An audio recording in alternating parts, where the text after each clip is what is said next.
नमस्कार साथियों, वेदांत learning point से मैं सुषमा आप सभी का हार्दिक स्वागत एवं अभिनंदन करती हूँ।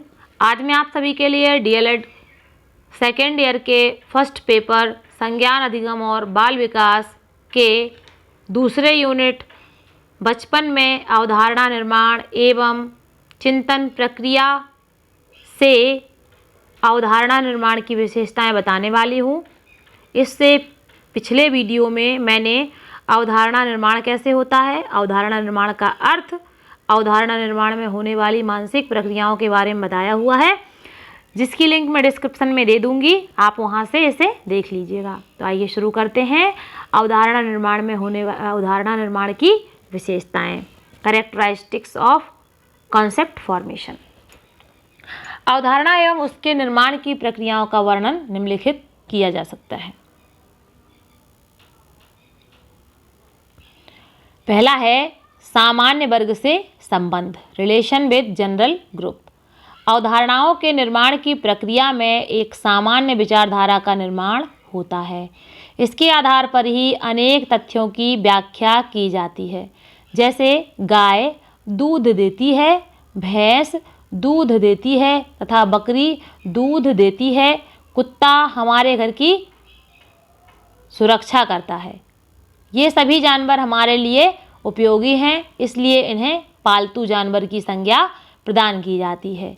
इन सभी जानवरों का संबंध एक ही श्रेणी के पालतू जानवरों से होता है। इस प्रकार अवधारणाओं का निर्माण सामान्य वर्ग के आधार पर होता है।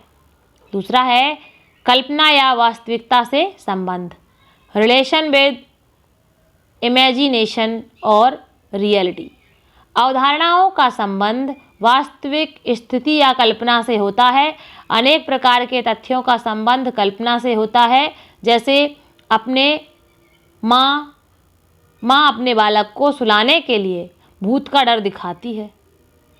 भूत एक खतरनाक वस्तु होती है जो कि गलत कार्य करने वालों को दंड देती है। यह अवधारणा कल्पना से संबंधित है।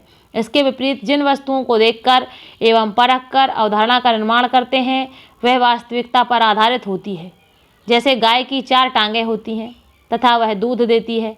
दोनों प्रकार की अवधारणाओं का संबंध विचारों के प्रकटीकरण से ही होता है। तीसरा है सामान्य गुण एवं विशेषताओं से संबंध, relation with general merits and characteristics. अवधारणाओं का संबंध किसी वस्तु या जाति विशेष की सामान्य विशेषताओं एवं गुणों से होता है। जैसे जंगली जानवरों की अवधारणाओं में यह माना जाता है कि ये जानवर हिंसक तथा मांसाहारी होते हैं, इनका आवास जंगलों में ही होता है, जबकि पालतू जानवर हमारे जीवन के लिए उपयोगी हैं तथा इनसे हिंसा का कोई भय नहीं होता। इस प्रकार की अवधारणा जाति या वस्तु विशेष के सामान्य गुणों का प्रदर्शन करती है। चौथा है अनुभवों के साथ संबंध, रिलेशन विद एक्सपीरियंसेस। अवधारणाओं का संबंध सामान्य रूप से अनुभवों से होता है। अनुभवों के आधार पर ही अवधारणाओं का निर्माण होता है।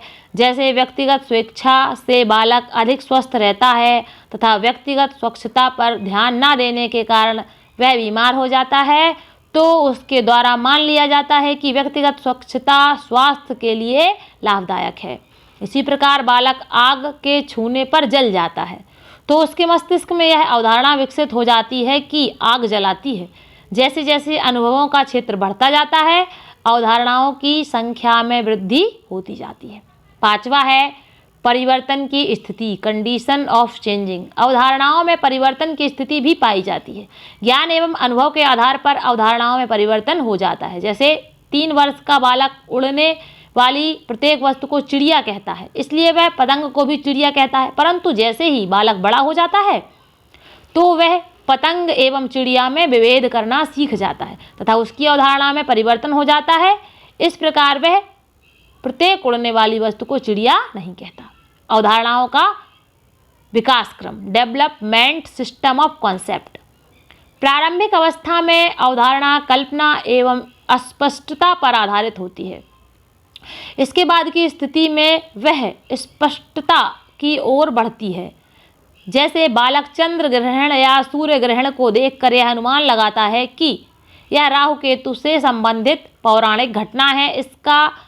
परंतु इसका प्रयोग एवं प्रदर्शन तथा ज्ञान वृद्धि के बाद वह स्पष्ट रूप से जान जाता है कि यह एक खगोलीय घटना है। जो इस प्रकार जो अस्पष्ट एवं काल्पनिक स्थिति थी वह धीरे धीरे स्पष्ट एवं वास्तविक स्थिति में परिवर्तित हो जाती है।